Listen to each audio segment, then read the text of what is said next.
नमस्कार मित्रांनो, मी तुषार. मित्रांनो, आदिवासी मराठी कॉर्नर या यूट्यूब चॅनलवरती पुन्हा एकदा स्वागत. मित्रांनो, 12 मार्च 2026 रोजी महाराष्ट्र शासनाच्या वित्त विभागाने एक तात्काळ परिपत्रक निर्गमित केलेलं आहे आणि हे परिपत्रक अतिशय महत्त्वाचं आहे. आता का महत्त्वाचं आहे या व्हिडिओमध्ये आपण जाणून घेणार आहोत. तर व्हिडिओ शेवटपर्यंत नक्की पहा आणि आपल्या चॅनलवरती नवीन असाल तर या चॅनलला सबस्क्राईब करायला विसरू नका. चला तर व्हिडिओ सुरू करूया.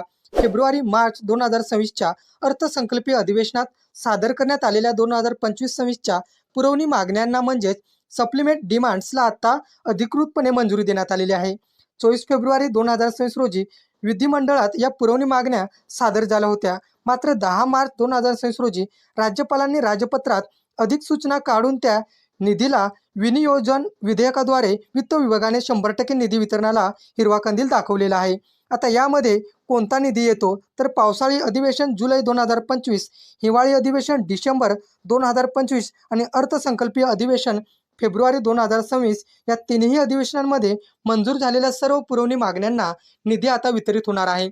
सुधारित अंदाजांच्या रिसिव्ह इन्स्ट्रुमेंट्स मर्यादित संबंधित विभागाने त्यांचे प्रस्ताव थेट वित्त विभागाला सादर करायचे आहेत. आता याचा फायदा कोणाला मिळणार तर नमो शेतकरी महासन्मान निधी, रखडलेल्या सरकारी अनुदान योजना, जिल्हा परिषद ग्रामपंचायत पातळीवरील विकास कामे आणि राज्य सरकारच्या विविध मागण्यांच्या थकलेल्या योजना. आता या सगळ्यांसाठी आता निधी उपलब्ध होणार आहे. मित्रांनो, हे परिपत्रक तुम्ही महाराष्ट्र.gov.in या वेबसाईटवर तुम्ही पाहू शकता.